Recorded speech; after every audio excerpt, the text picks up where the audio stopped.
আসসালামু আলাইকুম Brazil football fans. দর্শক, আপনারা সকলে জানেন ইকুয়েডরের বিপক্ষে ব্রাজিল 1-0 গোলের একটা জয় পেয়েছে এবং অষ্টম রাউন্ডের ম্যাচে ব্রাজিল আরও একবার মাঠে নামবে প্যারাগুয়ের বিপক্ষে, যেই প্যারাগুয়ের বিপক্ষে ব্রাজিল লাস্ট 5টা ম্যাচ খেলেছে, 5টাতেই জয় পেয়েছে। তো এরকম একটা দলের বিপক্ষে কিন্তু নিশ্চিতভাবে ব্রাজিল অনেক বেশি এগিয়ে থাকবে। তবে ব্রাজিল কিন্তু প্যারাগুয়ের বিপক্ষের ম্যাচের আগে কোনো রিস্ক নিচ্ছে না।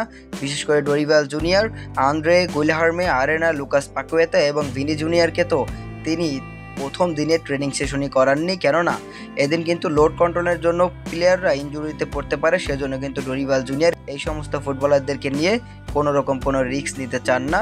ব্রাজিল ইনসাইড থেকে এরকমই জানা গিয়েছে। মূলত ফ্যাব্রিসিও বুনো সহ মোট 4 জন কিন্তু অনুপস্থিত ছিল ব্রাজিল দল প্যারাগুয়ের বিপক্ষে মুখোমুখি হওয়ার আগে। শেষ প্রস্তুতিটা কিন্তু ভালোভাবেই সেরে নিচ্ছে এবং সোমবার পর্যন্ত ব্রাজিলের এই অনুশীলন চলবে এবং সোমবার তারপর কিন্তু ব্রাজিল আরও একবার বুধবার 11 তারিখ বাংলাদেশ সময় সকাল 6টা 30 মিনিটে প্যারাগুয়ের বিপক্ষে মাঠে নামবে।